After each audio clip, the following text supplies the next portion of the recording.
Yankee,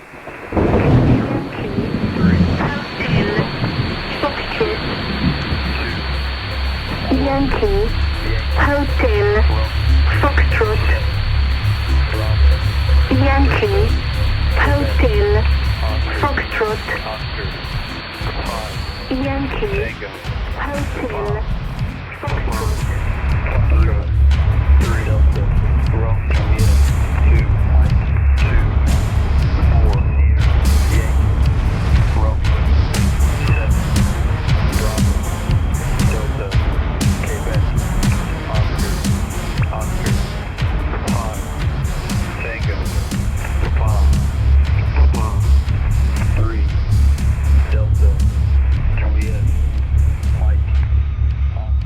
Hello and welcome to Lux Occult, a podcast where we gleefully taunt the mundane, butcher the Latin language, and also discuss a variety of occult topics. I'm Luxa, and if you are hearing this, then this show is for you. And so is Magick, for that matter, if you want it. There's a lot of different ways to be more free, and that can be one of them. As always, I don't speak for anybody but myself, and most of the stuff I'm going to be saying is totally my own interpretation, blah, blah, blah. You should disagree sometimes. Obviously, how would we ever learn anything if we all agreed all the time?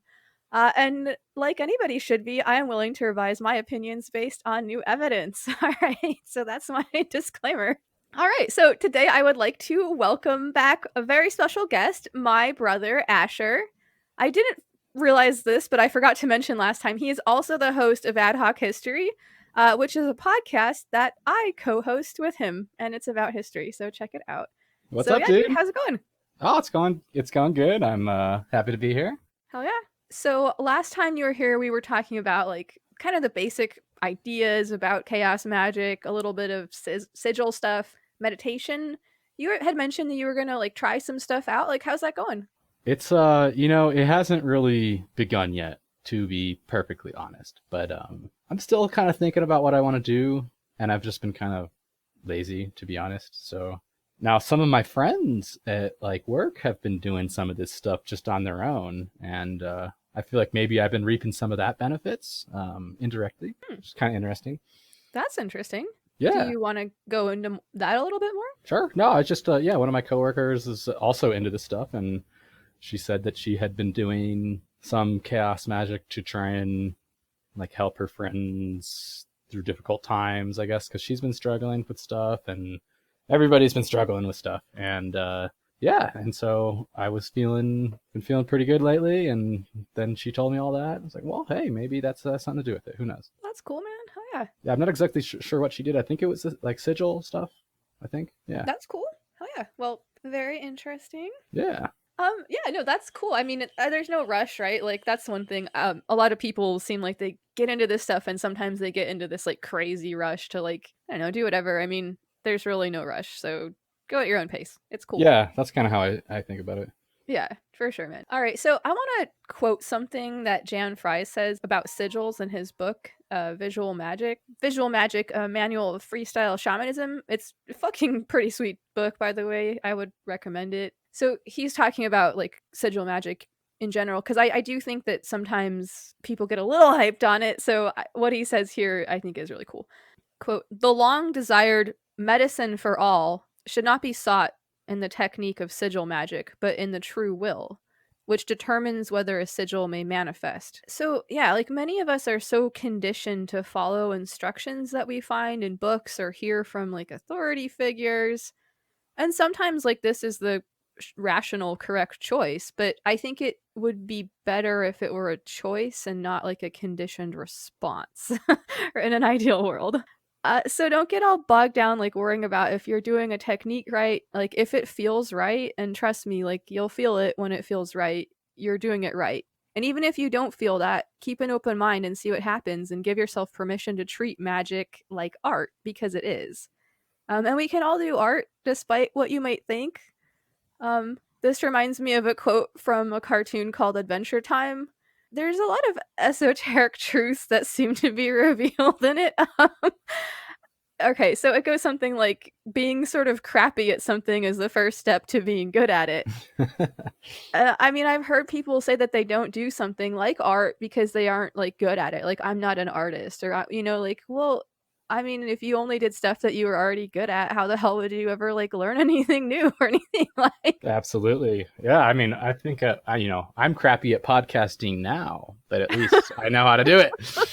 Yeah, I know. If you don't give yourself permission to start where you are, you will not start at all, right? Like, how could you? So, I don't know. Yeah, everyone's got to start at the bottom. Yeah, so just wanted to toss that out there. All right, so last time we talked a little bit about some introductory chaos magic concepts, as we said, like, attaining and mastering altered states of consciousness, experimenting with different practices and activities, recording results, avoiding dogmatic thought, being willing to forge your own way of doing things. Modern magic is such a huge topic, so we obviously didn't get too far into like in a single episode, but we are back to talk about more chaos magic theory and practice. And today we're going to be asking the question, like, if magic works, then by what mechanism does it function? Or what is actually going on behind the scenes when we use magic? Like, what is happening outside of what we can see and what is observable? I'm also going to talk a little bit about divination, and I'm not just talking like cards and crystal balls, like, although that's definitely something that we're going to be talking about. We've been talking about bibliomancy already, right? So, yeah, we're going to kind of contextualize some of the models of magic with divination. So hopefully that'll be something that will make things make a little bit more sense. I don't know. We'll see. Sweet. Yeah, that sounds good. Cool.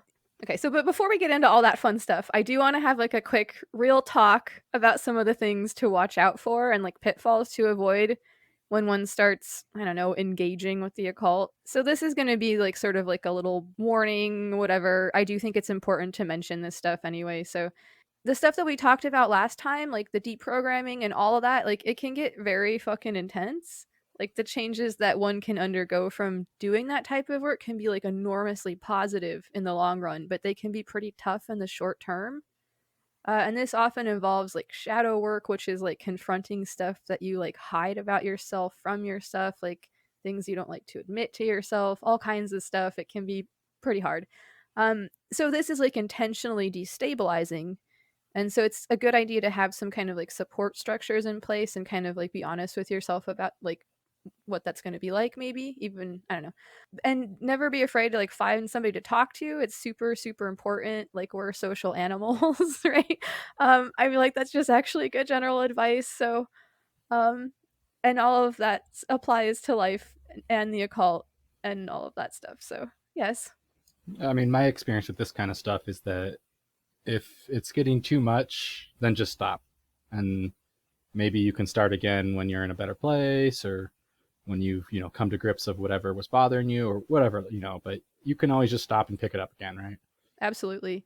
Yeah, there's been a few times when I felt like I was getting pretty, I don't know, unbalanced, like maybe just pushing myself too hard or like, tapping too deeply, too quickly. I don't know, but I reverted kind of back to just doing journaling and meditation until I felt like my feet were on the ground again and I was like sort of back to baseline. So yeah, this stuff can get intense. So definitely watch out for that and take care of yourself and be honest with yourself about all of that. So yeah. Okay, so like I said, speaking from experience, messing around with this stuff has the potential, I'm not saying it will, but it has the potential to drive you a little bit nuts. A lot of things do, though, actually. I think it's just better to try to take an intentional approach where possible. So here is an example of why this might be important. There have been 1 or 2 points in my life where I noticed like a marked increase in the amount of magical thinking that I was doing, to the point where my decision-making process became a little bit less rational. Because part of my practice is to keep a really good journal and try very hard, like, to do good self-care and shit. Like, I was able to like catch this stuff before it got out of hand and like walk it back by like taking a break, as I said, and like thinking about things other than magic and occultism and like doing something else for a while, right? Long enough to like stop whatever was going on with me. So journal, meditation, self-care, super important. I'm sure nobody has ever heard this stuff before. So. Also, trust your instincts. Some people I've talk to don't like the phrase like trust your gut because they feel that one should use reason and rationality to make decisions and not let emotions come into play. But I submit that because of our brains are so like we're being constantly inundated with more information than can be like processed, there's some cues about what's going on that are going to arise as like physical or emotional sensations. That's an interesting thought. Yeah, no, I think this is understood. I could be wrong. Whatever. If you are an expert in this field, I would love to hear about this. But basically, to me, if you get a bad feeling about something or somebody, there's probably a reason for it. I don't know, maybe not, but like, you know, I'm also told that some people are like more intuitive thinkers, so that, you know, I think this might apply to areas other than like making qualitative judgments about stuff, like, you know, deciding whether or not to trust somebody. Like it could also have to do with like how you understand things. So I'm obviously not an expert in the field of psychology or neurology or cognitive science or whatever, so definitely take all the stuff that I said with some salt. Uh, which brings me to my fucking second piece of advice, which is do your own research. If there's something specific that you're interested in trying or an organization that you're thinking of joining, it's well worth it to take the time to really understand what you're getting yourself into. Hopefully, you'll be able to find that out. I think that a ton can be learned about magic from, I don't know, sort of playful experimentation too. But if you're going to go do like specific workings, I suggest you like learn about it and do it in such a way that is like in the spirit, or like the original flavor is preserved. I mean, like, why not fucking do it right? I don't know. Sure. Okay. So, in Condensed Chaos by Phil Hine, which again I will recommend, it's a classic. He has a list of some common pitfalls that even experienced practitioners can fall into. So these are isolation, megasitis. I don't know why I have such a hard time pronouncing that one. Obsession, cosmic tragedy, paranoia, and Gnostic burnout. Okay, so this first one, isolation. Is there like a yes to the above? Yeah. Yeah, can you like, God, dude, I feel like everybody can probably relate to this shit now. Definitely. After the prolonged quarantine and all that stuff. Okay. And this is already a pretty common one, I think. So I would recommend making sure that you kind of consider finding like some kind of a community of practitioners. Like there's a bunch like online and stuff, like even if it's just like, you know, touching base with somebody about, you know, how they did something or something like that, you know, can be cool. Obviously be cautious too, like there's a lot of creepy people out there, right? Like, I mean, everybody hopefully knows that already. So the other thing too is that this shit can get kind of lonely and for like a lot of different reasons, and like when people are isolated they're like easily taken advantage of, so like be careful of, I don't know, people trying to like sell you on stuff, you know. Hein talks about how many people who get into the occult are like solo practitioners, and this can lead to isolation, which he says proceeds madness. So magic, he notes, is not about retreating from the world, but about becoming more effective in it. So that's, I think, a good thing to keep in mind. Okay. Megasitis is when somebody gets way overconfident in their abilities and starts acting like a clown, basically. When you first start playing with this stuff and you start seeing results, it can be tricky not to get like cocky, because you're like, especially if you're, I'm not hating on young people at all, but I was there and I remember feeling this way when I was younger and first started seeing shit really kind of starting to work. And yeah, man. So be careful. Like, you're definitely not the best thing since sliced bread or whatever. Like, maybe you are, I don't know, love yourself, but don't be a fucking dick. Anyway. All right. So if you keep at it, you're going to see like results with this shit. And it really is like a journey, right? And I mean, they even call it the path, right? So if you start to think that you're like enlightened, or that you're like the next incarnation of some, I don't know, great historical figure or any fucking thing like that, like definitely, like, I don't know, check yourself, cue up the Kenny Loggins, because you're in the fucking danger zone. So you're saying I'm not the next like Julius Caesar? Obsession. All right. So this is definitely one of those things that I've struggled with personally. For me, like, obsession manifests as a sort of like hyper focus on something. I guess that is sort of the fucking definition of it, actually, I'm realizing right now. Usually it's like an idea about something. Anyway, it can be common for people to get obsessed with magic and start talking about like nothing else. It's important to have a good balance of interests, not just occult shit. Here's a quote from Phil Hine again. Being a quote-unquote good magician, at least from the relativistic perspective of chaos magic, is being effective and adaptive in as many areas of one's life as possible. So, side note, he also means like good in the sense of competent, not the opposite of evil, like if that wasn't clear. But we're going to be talking about ethics a little bit later. So. Oh, sweet. All right, the next thing, cosmic tragedy. This is when you feel like you're the center of the world and that the universe has a big, special, important plan for you, and that everything is signs coming right for you. Like you might also feel a huge sense of pressure or hurry, like to learn all about magic. And I said earlier, like it's totally cool. Don't worry about it. You have plenty of time. Chill. It's totally fine. Also, the more you learn, the stupider that you're gonna feel anyway. So I don't know. I mean, I feel like actually this cosmic tragedy could be like even considered another form of magicitis, whatever. Paranoia. Okay, so this one, they definitely are all out to fucking get us. Like, wait, did you fucking hear that shit too? I did hear it. So Phil Hine jokes about how if you think he might be under magical attack, then most likely the source of the quote-unquote bad vibes is probably you. And if you're often finding yourself in situations where you think that somebody has cause to attack you magically, if it's like a bunch of different people and you are the common denominator, I mean, I'm just saying, like, you might want to examine the math on that one. Like, and I'm not saying that a magical attacks like aren't a thing. It's just that I don't think it's as like common.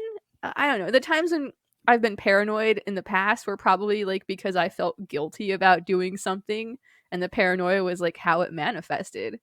I mean, in general, though, like unless some like major injustice has been done or like something like that, like I would personally rather use my magical talents for ends more constructive and interesting and fun than a bunch of fucking petty squabbles and nonsense over bullshit. But anyway, and I like I said, I'm sure there's a time and place for that, all that stuff. And you know, I know combative magic, it is a thing, and we're gonna talk about it. But like in terms of like sending little whatever hexes after your friend because they pissed you off. I mean, I don't know. It just seems fucking stupid and childish to me.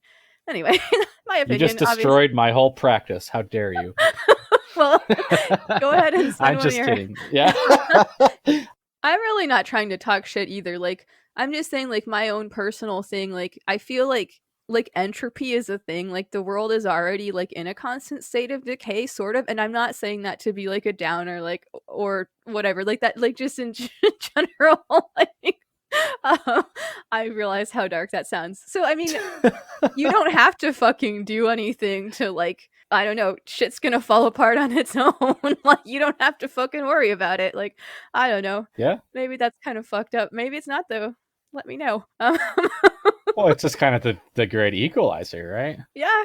It's both fucked up and good. The injustice, the evil people will die, and good riddance, and same time all the good stuff will go away too, so eventually. Yeah, let's talk more about this later. I'm curious to hear Sure. about your thoughts about that. Anyway, okay, so this next one is Gnostic burnout, which is when you fucking overdo it, and it's similar from getting burned out from doing anything, right? Like, to help avoid this, it's recommended that you go slow at first and find your pace. I feel like some people pressure beginners to do like X number of sigils or this ritual or that, and I'm sorry guys, like fuck that. Like, you probably know what is best for you, like way better than some asshole who wrote a book or made a podcast. So this includes me, okay? So yeah, please just take care of yourself. It's important to do some grounding, after you do magic. For me, this can be as simple as like chilling quietly and having like a little snack and like to kind of like come back from whatever like altered state of consciousness I've entered. I do a lot of fasting in my work too, so like like having the snack is like a really good way to come back from that. So there's like a lot of ways to do this. So experiment and find one that works for you. Some people just do something as simple as like imagine roots growing out of their feet into the ground and like feeling rooted in the earth. And that's all some people need. So experiment with some different stuff and see what gets you there. So another thing I wanted to say, like I may have mentioned this, but it bears repeating, is stay skeptical. There's a spectacular amount of bullshit out there, everybody. Not just in occultism and in the new age and religious, but in lots of other places too. A lot of stuff, especially about science, gets like misrepresented in the press too. And like, I mean, that's a topic for another day though. So, do you have any like questions or like thoughts, comments about any of these pitfalls? Not really. I mean, they just sound like kind of typical, personality flaws that could be channeled into, into magic. Yeah, I think like imbalances, like Imbalances, yeah. Yeah, like when you start fucking around with this stuff, it can be intentionally destabilizing, and so those personality things that you need to work on can become pronounced until like, and then it's time to like address it, right? Like, Yeah, no, it makes sense. Okay, cool. So how does magic work? Let's talk about that. All right, so last time we mentioned the word paradigm, we mentioned the word model. So to get us rolling, I'm going to hit you with some definitions. All right. A paradigm is a noun, which is like, it means a typical example or pattern of something, or a model. A worldview underlying the theories and methodology of a particular scientific subject. In linguistics, it means a set of linguistic items that form mutually exclusive choices in particular syntactic roles. Okay, so there's a lot of confusion between paradigms and models, and we can kind of see why they sort of take part in each other in a way. So here's the definition of a model.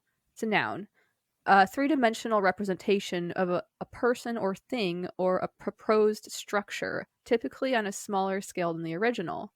A system or thing used as an example to follow or imitate. Okay, this is how I understand it, like the difference between a model and a paradigm, right? Like a model is like, how does the thing function? Like how Models of Magick ask like, how does magic function? A paradigm has more to do with like what maybe Robert Anton Wilson would call like your reality tunnel, or like your sort of world view. Like maybe it could be like a religion is a paradigm. Anyway, yeah, there's several different shades of nuance to all this stuff, but in general, models like we're going to be talking about today is like, how does it work? Cool. Okay. How does magic function? What principles underlie it? There are a few major models that people tend to use when they discuss this topic, and we're going to go ahead and do a little survey of these. This is kind of a fun topic because like we very quickly end up, pondering not just like how magic might work, but the ultimate nature of reality. The universe is a magical place after all. And who doesn't love a little metaphysics? I mentioned in the last episode that we were going to talk a bit more about divination too. And yeah, we're going to do that. Sweet. Okay, so what is divination? Definition by Oxford Dictionary. It's the practice of seeking knowledge of the future or unknown by supernatural means. Okay, so I personally use like a variety of methods to conduct divinations. It's something that I've been really ramping up lately. I've been pulling like, I don't know, daily tarot and Lenormand cards, as well as like doing the Norse runes and like writing it down and looking for patterns. It's basically like a magical thinking exercise / experiment that I'm doing. Anyway, I'm not sure if I would recommend this to a beginner actually. So yes, but interesting stuff. I also do a lot of like scrying, which is when you look into a crystal ball or water bowl or into the clouds and you like see what you see. Okay, is that effective? It can be. Okay. Yeah, it can be very effective. I've actually talked to a lot of practitioners that rely on this as their primary means of divination. But it's different for everybody. A lot of people say that you should at least learn maybe like to use the tarot or like, but whatever. Do whatever you're into. I don't know. Like, the tarot is fucking cool and there's a lot in there. So is the Lenormand is fucking sweet too. I use that a lot also. I mean, it's all cool. It's all really interesting. We're going to be talking with somebody who's into Druidism and some episodes coming up and talking about the OM staves, which is cool, very interesting and fun. So keep a lookout for that. But anyway, back to it. So to help us get our heads around both divination and the models of magic, I'm going to go ahead and give examples of how each model might contextualize what is happening during the process of conducting a divination. Okay. Does that make sense? I think once you start explaining it, it will. Okay. I think I might have phrased that in a confusing way. I'm basically going to say, like, in each model, when you do divination, this is how it works. Okay. Okay. That's Cool. much easier to understand. Sorry. Okay, so the first one is the spirit model, and this is basic. I feel like this is sort of like the biggest old school, like, I think maybe most intuitive to a lot of people. You know, children tend to personify things. I think it's very natural for humans to anthropomorphize. And so the spirit model makes total sense. So this model assumes that there are sentient intelligences which one can interact with. And this can be like gods or goddesses, angels, demons, spirits of the deceased, like gnomes, pixies, whatever it is, like some kind of intelligence that's not human. Okay. So practice in this model could be in the form of like praying to or petitioning a god or god form. It can be like consulting the spirits of a place or a time or an idea. I think that most religions exist in this like headspace, and this is like pretty much the way that it was until pretty recently. So this, yeah, like I said, it's pretty huge.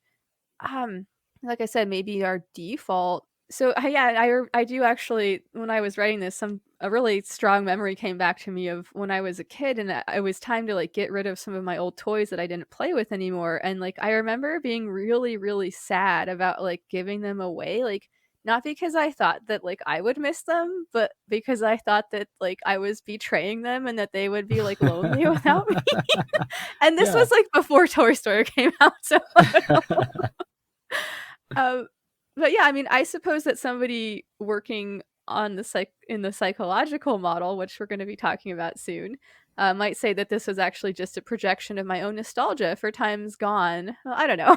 Anyway, the spirit model holds that, you know, there are spirits and that they are independent of us and that we can sometimes interact with them in some way or another for some purpose or as a matter of incident. So, you know, you might happen upon one on accident. So that's pretty basic definition, but hopefully it like holds up. So basically, like, you're gonna do these things and you're gonna like run into a spirit and that's gonna tell you stuff? Yeah, like basically with the spirit model is it's like, okay, like I'm gonna ask like the spirit of this thing to make this happen. Like Okay. I'll pray to my I like see. patroness and she'll fucking make it happen for me. I got you. Okay, cool. So divination in this like spirit model involves communing with some type of intelligence, a god or demon or angel or spirit or the deceased or whatever. Like, so here I could ask, you know, hey Eris, or whatever, like, which I actually sort of do every time we conduct the bibliomancy. So there you have it, perhaps. Not sure. Okay, so the next one is the energy model. So here we shift like into looking at things from less of like a point of view of like personifying things, and this is a little bit more of like an abstract notion about like these subtle energies or life forces that can be like manipulated. Hein actually has a nice rundown of these models in Condensed Chaos. He notes that this started to be popular. This started to be like a popular way of thinking about things during the 1800s when people were talking about stuff like animal magnetism and all that, as well as ideas from Eastern traditions like prana and chakras and stuff like that. So here, divination can be thought of as like making use of like these energies that connect things in order to like get information. Like maybe there's like an energetic line that's opened up. This was actually the one that I had the hardest time contextualizing personally. When I think about divination, I don't tend to think about the energy model. This kind of sounds like the Force, you know, like the Tao or whatever. Yeah, I think that actually could hold up. Not sure that there's a few other ones that you could make that argument for too, though, possibly.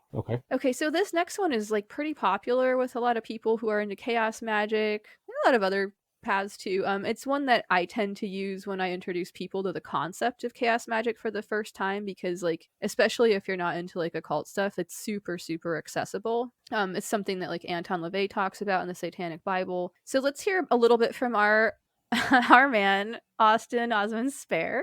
I knew you couldn't wait to hear more of his writing. Now, remind me, this is the guy back in like 1914 or something?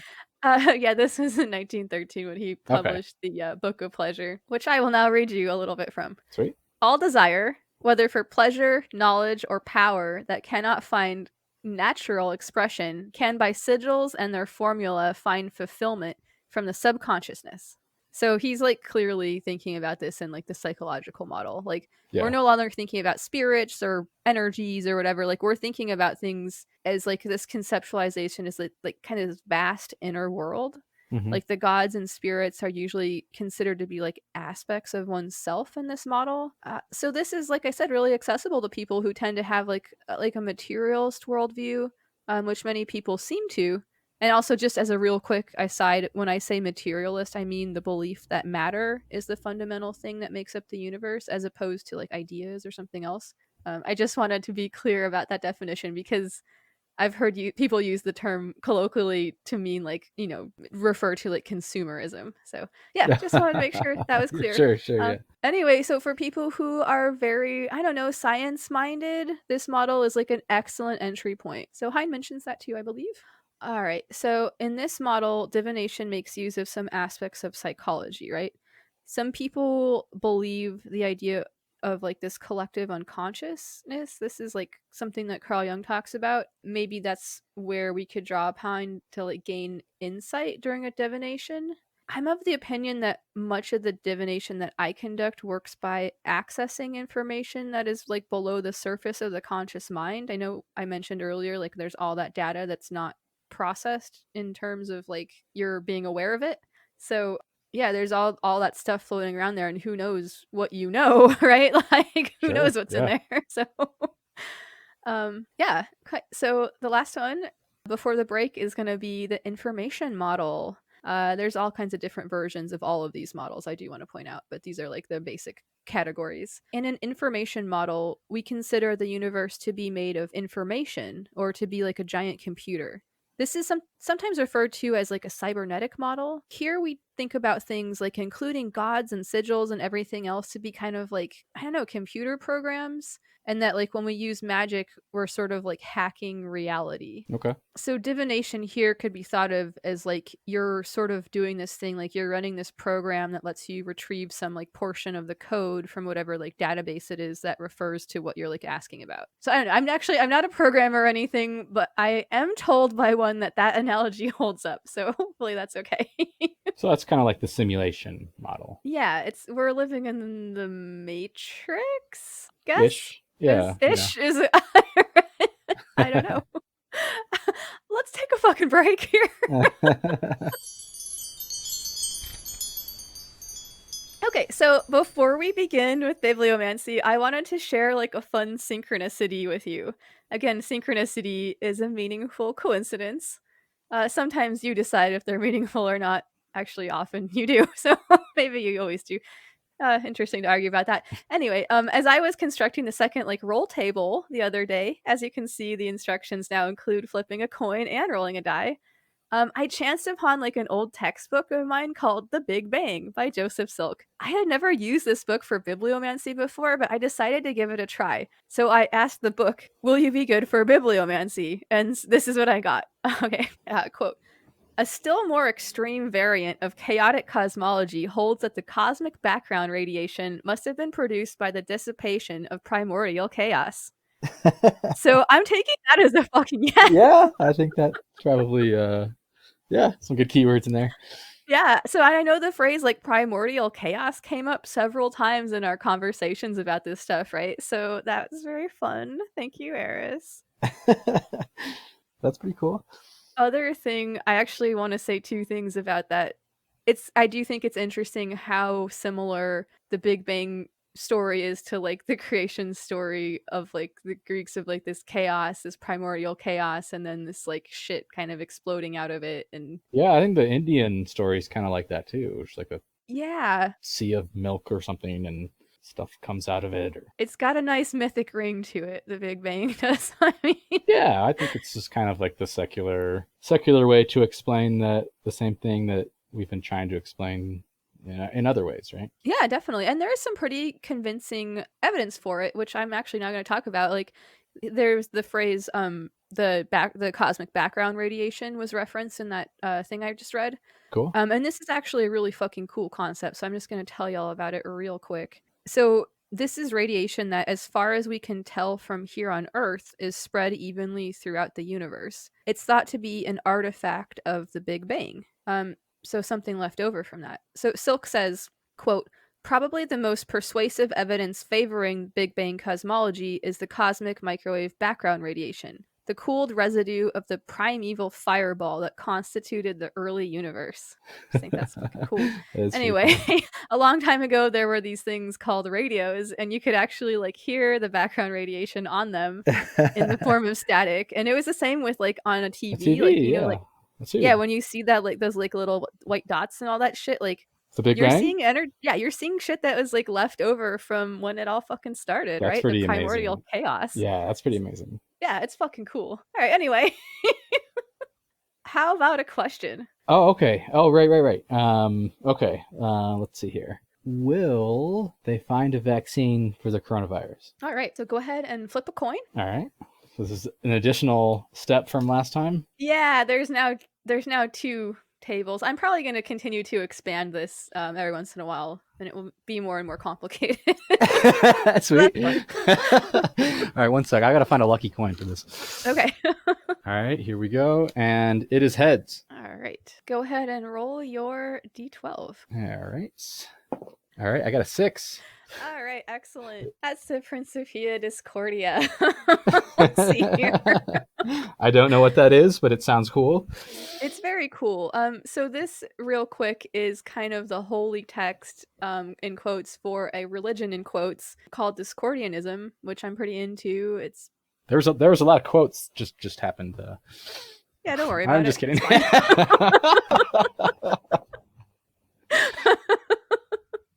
But yeah, this is a really fucking cool book. Check it out. It's got a lot of interesting Discordian philosophy, which is, I don't know.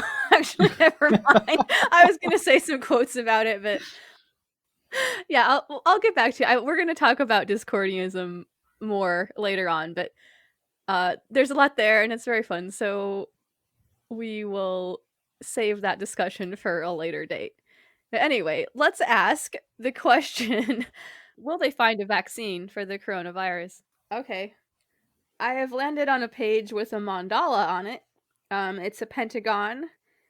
It says, no 2 elements interlock, but all 5 do interlock. Wow. Okay. So that's like yes and no. Yeah, there's a little like note here in the corner of the page that says, climb into the cow with a friend or 2 and follow the way it carries you. Adrift like a lunatic lifeboat crew over the waves in whatever you do. That's the book of advice, 1-3. So. I mean, it makes perfect sense to me. So. Okay, so I'm glad you got your answer. Yeah. I'm not going to share it with you, but. Okay. Well, I think that you could say that, like, if people fucking work together, then yeah, this can happen. But nobody can do it on their own. No 2 elements interlock, but all 5 do interlock. So I don't know. Yeah, I like that. We're all in this together, whether we like it or not, so we might as well work together. Yeah, that's how I'm going to take that. Yeah. Thanks, Earth. This Oracle stuff is nice. Hey, man. I'm telling you. As I said last time, bibliomancy is a fun pastime that you can do at home for free. There you go. Hours of entertainment. Hours of entertainment.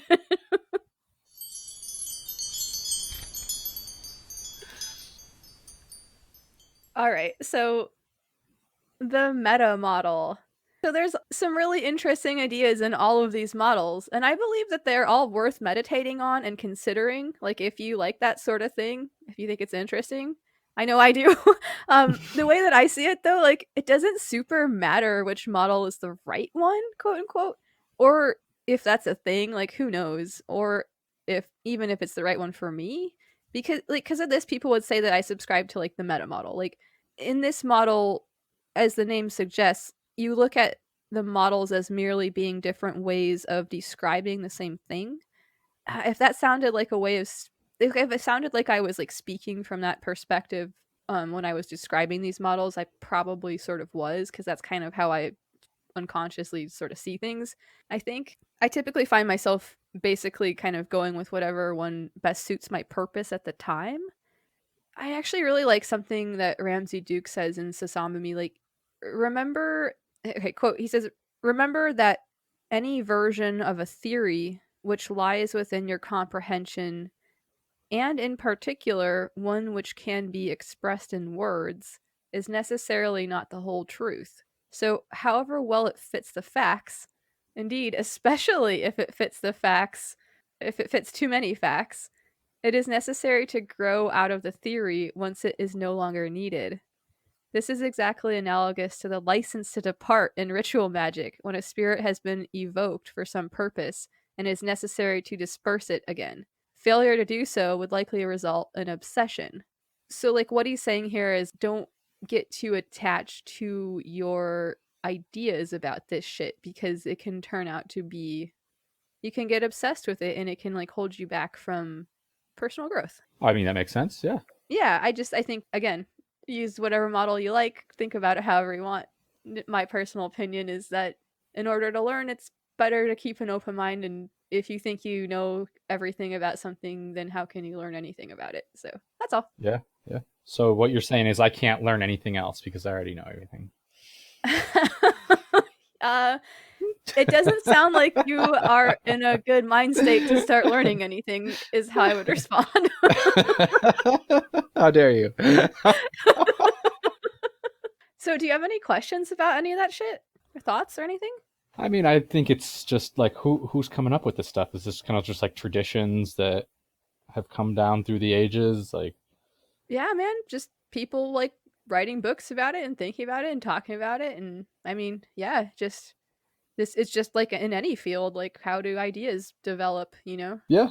I'm just like, I guess, being from more of like a scientific background, it would be like, well, you could test those things, right? Or that it just seems more, there's the causality is more, or the efficacy is more apparent in things like where this is more nebulous, like you're not really sure which one it is, or what its actual nature is, right? Like it's by its very nature nebulous, that there's this hidden force, like Yeah, no, I agree with you, dude, for sure. And I would say further that that's sort of like how everything is down at a certain level, right? Like shit starts to get real nebulous, like when we start talking about the nature of reality from the standpoint of science, right? Like, oh, sure, yeah. it starts to get real foggy. Yeah, any direction you go far Yeah. enough, it starts not making that much sense, or just becoming Yeah. really confusing, I guess would be. Yeah, and I do think that like this kind of stuff, like it's sort of, we sort of are exploring these sort of boundaries between like what we can know and what we can't know. And Yeah. boundaries are when, when things are mixing together, when there's like two things coming together, like that's when you find chaotic patterns, and that's where you find like dynamicism and all kinds of stuff. And so it's really interesting. But yeah, okay, so we talked about like the psychological model and all that shit, and like I think that you had said something to me a while back that I thought was really interesting. I think we were discussing like psychology in terms of like Freud and like Nietzsche and Jung, and like you had said something about how you thought it was interesting that we sort of like came up with this idea of the subconscious, or that we discovered the subconscious, and that like right afterwards, like we started seeing like a this kind of marketing field or advertising field like developing. Yeah. Can you talk a little bit about that? Sure. This is something I got from Indy Nidell, who's a online historian on YouTube, and he has an episode about post World War One America and Europe, and I guess the rest of the world as well, and how it's kind of like all these things kind of came together at once, where during the war America became this massive manufacturing power. Like, we already were a big industrial power, but during the war it became something on a whole nother scale. It just became a colossus, and we're selling all this. We're selling all these arms and stuff to Europe, and not only that, they're paying us to build the factory. So we built up this huge manufacturing base, and we're selling weapons, but after the war, the Europeans no longer could afford to buy anything from us. And not only that, they had to pay us back all the money that we lent them, and nobody wanted to buy weapons anymore. So we had built up this huge industrial base during the war, and all of a sudden there was no one to sell the shit to. And so this is going on at the same time when there's this kind of revolution in psychology and the discovery, I guess, of the subconscious had just been made recently, and Freud and Jung were, all the rage, and so they came up with, I would say the collective industrialists came up with this new model that, well, we can't sell stuff overseas anymore. We're going to have to sell it to Americans, and part of that is convincing them that they need it. And so this new psychology coincided with these new powerful technologies like radio and eventually television and stuff, where all of a sudden, advertising before this had been basically listing your product in like a magazine or something, but now it was showing how good your product was and how happy it made the people that had it. And it's like, so they're employing all these new psychological, methods to sell stuff to the American public, because that was the new consumer base. That was going to be what's it's going to run the economy from after the war. Yeah, that's really fucking interesting. And like the guy who came up with it, I apologize, I don't have his name handy. I think it was something like Binet, but he was like the cousin of Sigmund Freud, like literally. So really, yeah. That's fascinating. Yeah.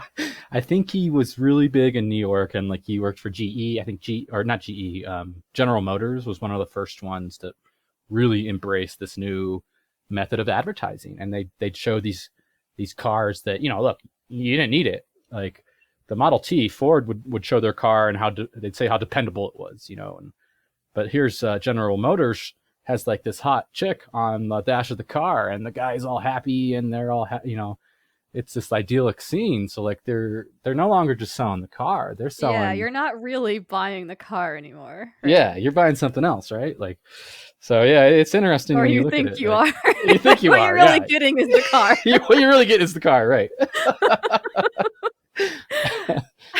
And like really, it's become so ubiquitous, and we're just so, I guess, conditioned to it that we don't even think twice about it anymore. Oh, like, fuck yeah, man. We don't think, like, we fucking self-identify with brands. Like, yeah, we do. Like part of our, like what we like. Yeah, like, I don't like Apple. I'm an Android user. It's so interesting. Like those have become entrenched in our fucking basic identities. I don't know.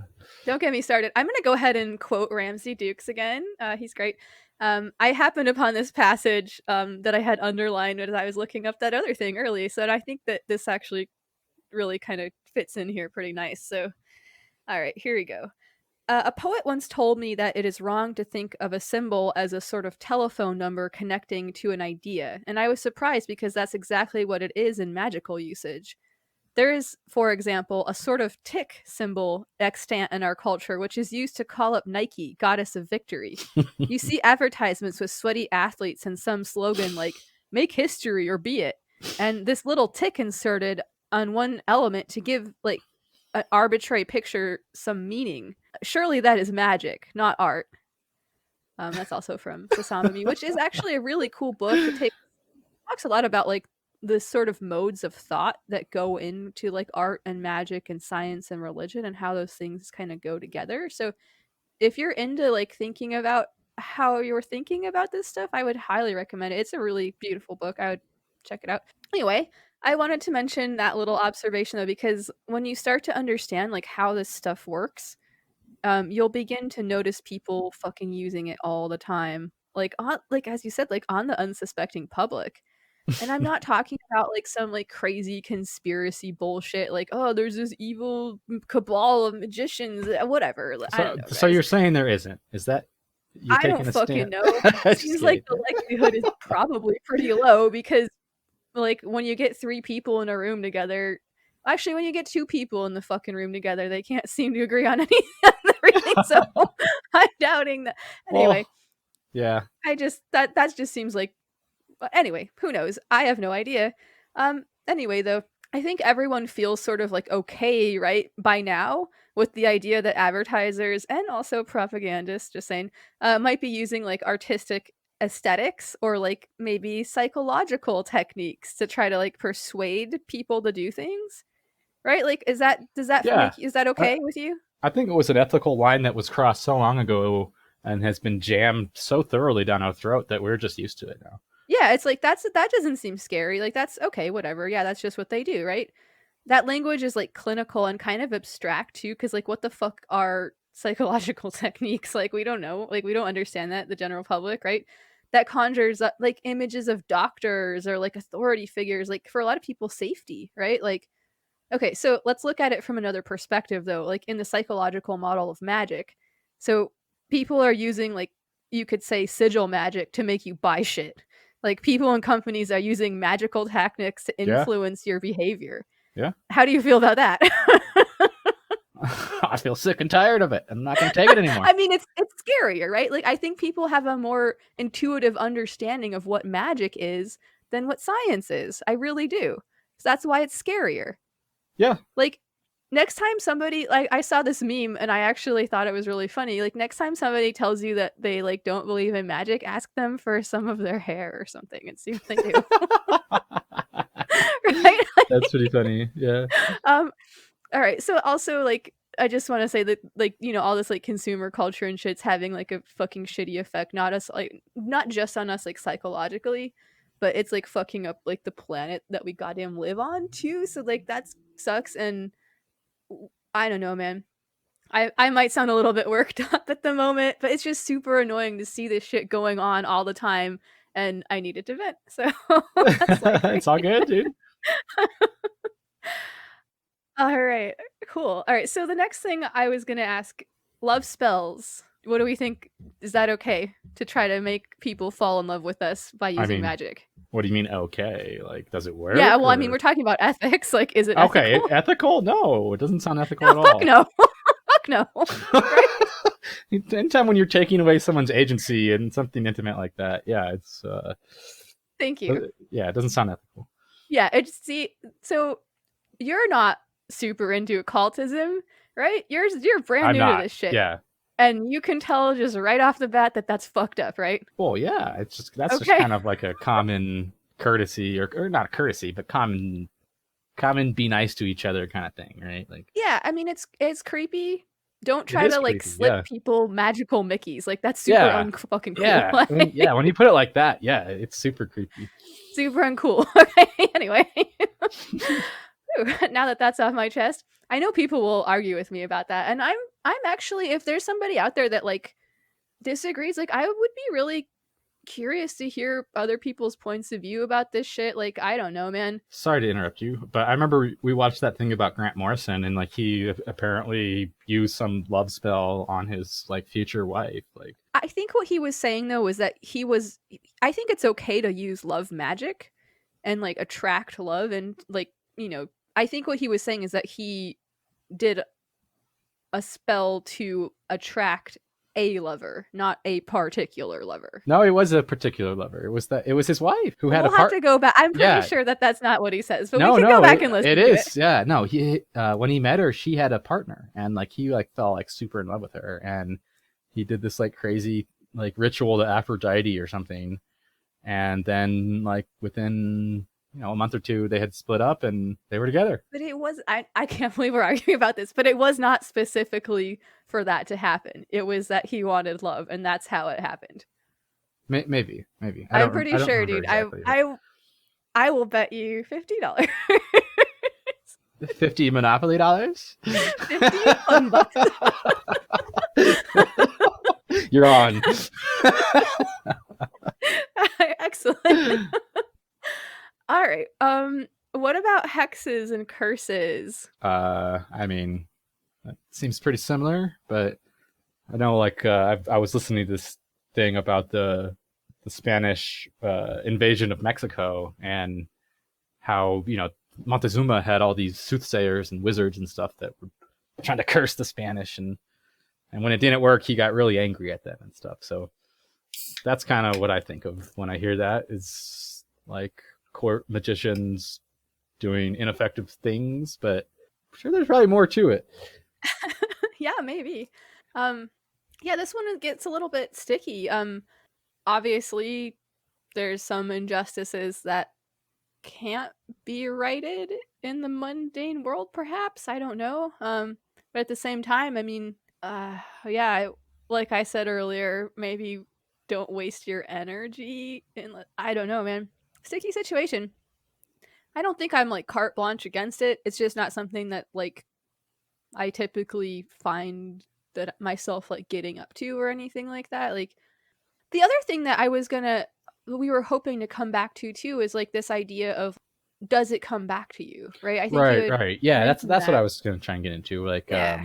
like so instinctually, like part of like I guess the efficacy of this is that it seems to work in all these different models because you're kind of doing the same thing, and it doesn't really matter how you explain it, right? Like the practice, some form of it is like distilling intention, right?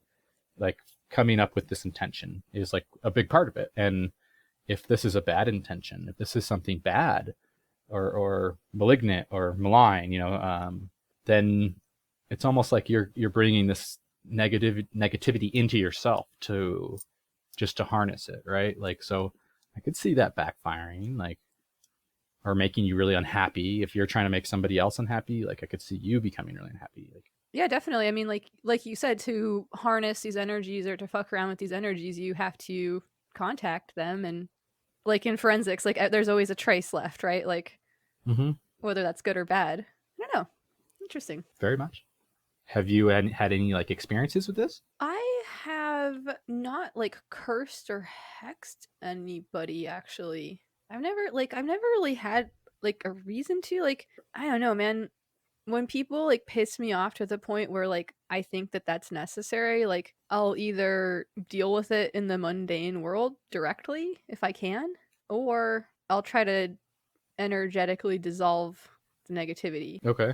But that's just my own fucking way, you know? Everybody's different, man. Like, and that's just, to me, that's what's easy. That's what makes sense and shit. Like that's what keeps shit clean and clear for me.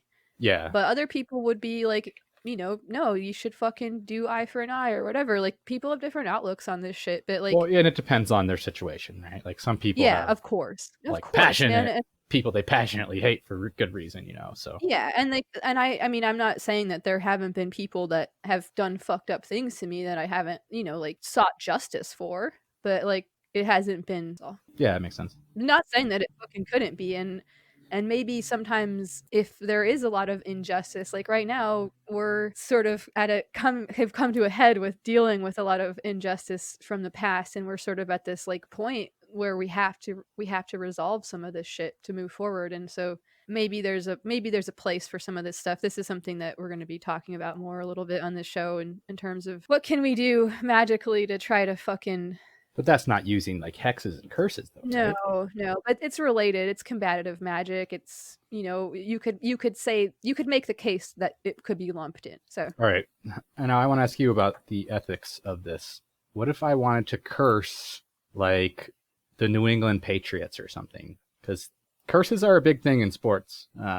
What's your thoughts on that? I mean, why are you doing this? It seems like it's innocent enough. Like you just want them to lose, and you want to have like feel like you're contributing, right? Like you're somehow contributing. But these are like human beings. Like, what form of loss do you want somebody to get hurt so that they can't play, or like? I don't know. Yeah, no, I would never do this, but no, I'm just no. This happens a lot in sports. Sure. No, I guess what I'm trying to say is like follow it through logically, which is what I'm trying to say right now. You just want them to lose the games. Okay, well, yeah. I mean, that's probably going to entail people getting hurt, people getting injured, knocked out of the game. Yeah, that could be one. It's the Patriots, so there's going to be a lot of cheating going on. How dare you? Just kidding. Sort of. Anyway. So I don't want to get a bunch of hate mail for a bunch of angry As long as they write it in a Boston accent, like if they can express the accent in the hate mail, I'm okay with it. Oh, I would actually be okay with that too. That sounds delightful. I do enjoy the accent very much. Anyway, okay, so yeah, no, I mean it sounds pretty like innocent enough, as you said, but when you think it through, it actually starts to sound kind of fucked up, right? Like, I guess it's the same principle. If you're like trying to tap into negative things and channel it in a certain direction, it's got to go through you, right? I mean, if you want the Patriots to lose, why not do constructive magic for the team that they're playing against? Wow, that's way harder, right? Is it? Well, I mean, it's just like it's more complicated. I don't know if that's true or not. Maybe you could just do. I mean, right? Like it's more technically complicated. You have to do all these things for all these different teams. I mean, okay. If you want to get specific with it, right? Versus just one blanket curse on. It's economic. It's more economic that way, you know. Sure. Okay.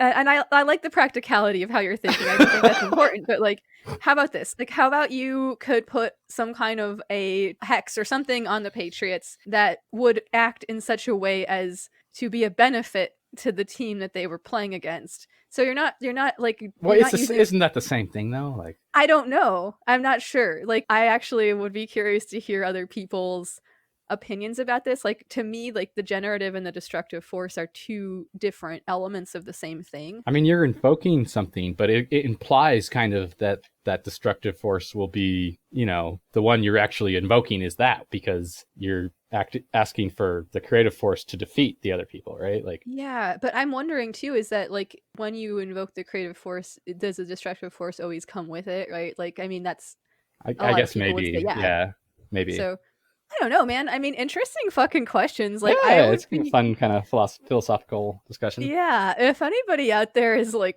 doing chaos magic to try to influence like sports spreads, sports gambling, like, you know, I hella want to hear about that shit. Like I said, I do want to hear what you guys are up to. I think it's super interesting. So please let me know. You don't have to share any trade secrets, you know. Oh yeah, of course not. I mean, I would just be curious to hear about your thoughts. I would too. Yeah. Do you think that is something that could work? Like you trying to influence betting and gambling, like using magic? I mean, possibly. Yeah, I mean, there have been experiments run about this. Like, do you remember that book, Real Magic by Dean Radin? Yeah. Yeah, I mean, he talks about that a little bit in there about like doing these like psi experiments to basically win sports bets, I think it was. I don't remember that part. Yeah, there's actually, I think there is a documentary about this too called Third Eye Spies, which is very interesting. If you are interested in psychological phenomena or the psychological model, you might enjoy that. But yeah, and they did actually find some statistically significant results, but of course, you know, people are super not into hearing about psi stuff. Like, I don't know. So very interesting though. The book Real Magic is fascinating, and I would recommend checking it out. Anyway, is there any last thoughts about any of these ethical issues? Not really. I mean, as I say that, I'm about to say something, so I guess yes. Okay. It's just it sounds like it's like anything else. Ethics is something that happens within us, and it's up to the individual to make those choices. So yeah, definitely, it's well put. So I feel like I should tell people not to be unethical, but I also feel like I shouldn't fucking have to tell people that. Well, and I don't think it really matters if you tell them or not, right? Like, it doesn't matter. You're right. That's a great fucking point. All right, whatever. It's just like not. Sometimes it has the opposite effect. Like when you tell someone to do something, they just do the opposite. They're like, "Fuck you." Like, it's like me. It's a weird thing about human psychology that exists. It's such a prominent like instinct in us.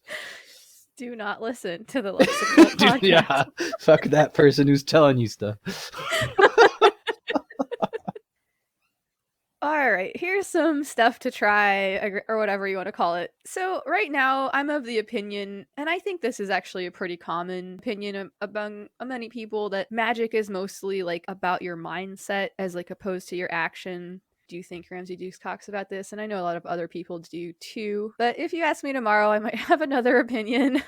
Anyway, like, so since magic is like mostly about your mindset, I thought that like this thing I'm going to tell you about might be a good way to kind of start getting into that mindset by not only like meditating on what magic is, but by opening up a little bit of a path to the subconscious or spirit universe or universal source code or wherever you like to have your bread buttered with, when it comes to magical models. So we can do this with a little bit of automatic writing. Ooh, what's that? Okay, so this is basically when you just start writing and you don't stop and you don't think about what you're writing. Oh, it sounds like James Joyce. Yeah, definitely. Spot on. Some people will say that you are being communicated with by a spirit and you are channeling their words through you. Other people will say that this is not the case, but that you are accessing your own stuff. Think whatever thing you want to think about this. I don't care. So this is probably going to take you around 20 minutes or so, but you could obviously tinker with it to suit your needs. All right, so the first thing you want to do is like set a timer for like 15 minutes and like just kind of meditate on what you think magic is and think about it like intuitively, like open your sort of mind and just sort of like ask yourself like what is true in terms of that. So do that for 15 minutes. So what's going on under the surface of the world that we can see and observe? Like what connects, affects, and takes part in everything else? I would maybe play some like chill music or something to bring you out of this. Personally, I like to do that for meditation, so it's not like it or like I don't know because that's okay. So anyway, like right after you do that, ask yourself again, like, what is the nature of magic? And set a timer for 5 minutes. Grab your notebook and a pen or whatever, and just start writing. Or you could use a keyboard, I guess. Like, I've never experimented with that since typing is not something that comes very naturally to me. So the way that I do automatic writing is that, like I said, I set a timer, I clear my mind, and I imagine sort of like this loud humming noise in my head that sort of blocks out the internal dialogue. I know other people have different ways of doing this, but this is the way that works well for me. So the internal dialogue is going to resist, and there's going to be like this little tug of war going on as like you're trying to make this like buzzing it out, and it's going to be trying to yell over it. And so while that's happening, like you're sort of like distracted, and you can just start to write. So yeah, when your mind is busy fighting itself, start to write and just don't stop, even if you have no idea what the words are. Like it could be gibberish, it could be anything. Like the key, at least for me, is to just keep the pen moving.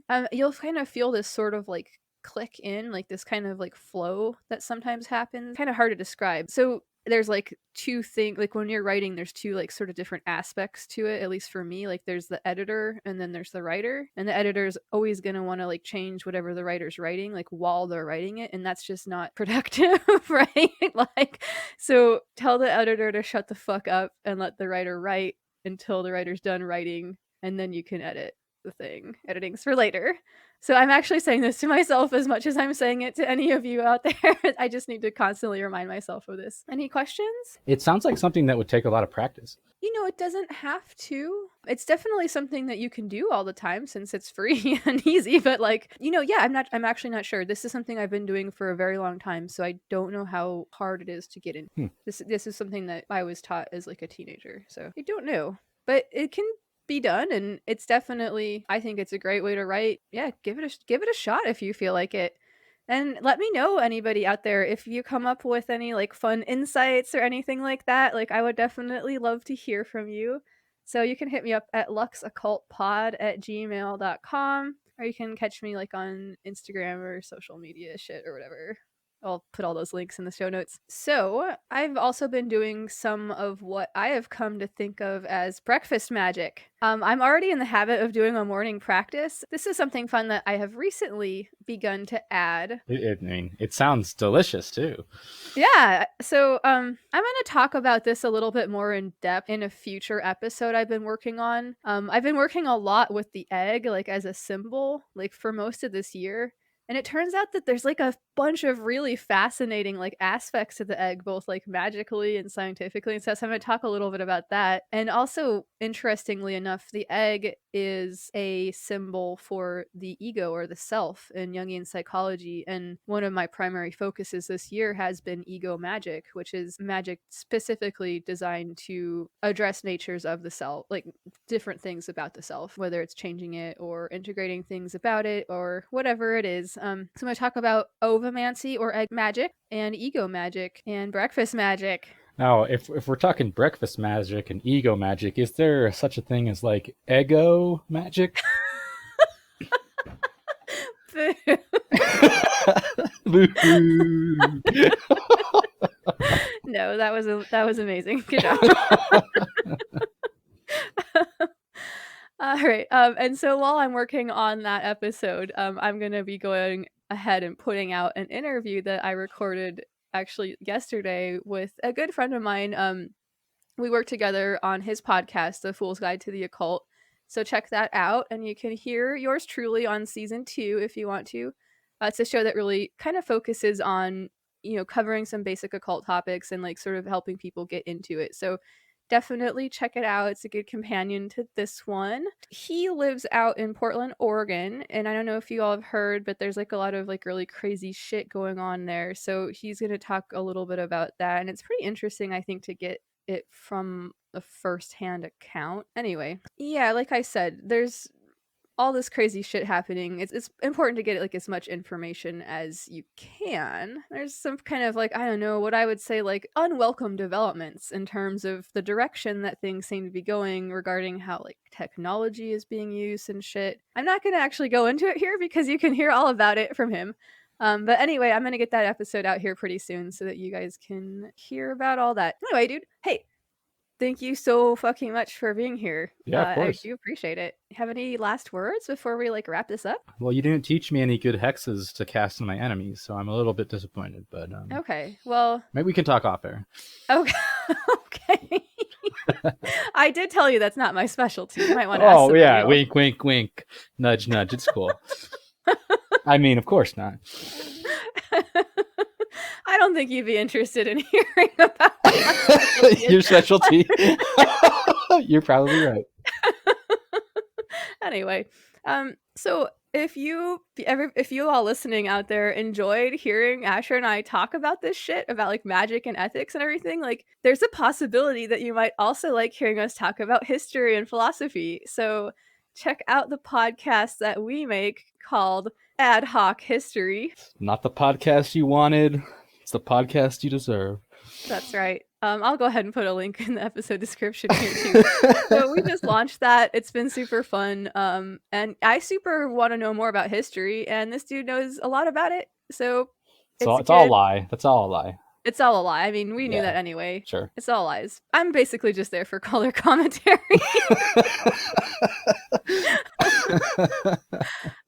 Well, yeah, thanks for having me, dude. I think we learned a lot about some more of the meat of this stuff, and yeah, I look forward to hexing my enemies. All right. Yeah, well, just remember, what goes around comes around, possibly. We're not actually sure. But like once it comes around, you can like grab it and then swing it back around, so it's like twice as powerful, right? It sounds like you might have a case of megasitis. How dare you? All right, so I want to thank you all so much for listening to Lux Occult, and thank you so much to all of the people who have reached out to me. Holy shit, your support really fucking means the world to me, and I really appreciate it. If anybody has any like questions or thoughts or arcane revelations that you'd like to share, please do not be shy. I would really love to hear from you. It's luxoccultpod@gmail.com. I have also made a new Instagram account for the show at Lux Occult Pod, and I'm going to be putting up some pictures of breakfast magic and other like random stuff about just kind of trying to live more magically. I don't know. All right, so to close out, I have an edited version of what I came up with when I tried out the little exercise that I gave you all earlier. Ooh, magic exercise? The thing about automatic writing. Oh, okay, yeah. So I did the thing. I meditated for 15 minutes, and then I asked myself, like, what is magic? And then I did 5 minutes of writing. I got you. Okay. Yeah, what I have is interesting. So I will read it to you. Right on. So yes, these exercises that I'm giving you to try, I am also attempting them myself to make sure they're okay. So hopefully you will enjoy them also. Anyway, cheers. Thank you so much for listening. I hope that you all have a fucking awesome day. Keep rocking. Anyway, here is some more nonsense for you. It's my favorite thing. The shallows sport glittering flashes, smooth stone rippling tides, dancing reeds, but deeper is less clear. Clouding the eyes are sands churned by old tides, twisting currents and a confusion of hollow sound reminiscent of voices heard in the womb. And there are creatures there with no definite shape, only outlines to palm with blind searching gestures. Deeper still, there is a place where the ground falls away suddenly and you are left sinking through sky, gasping and choking and flailing for purchase at the winds until you realize the winds are water and you are a fish and need only remember what you were born to do.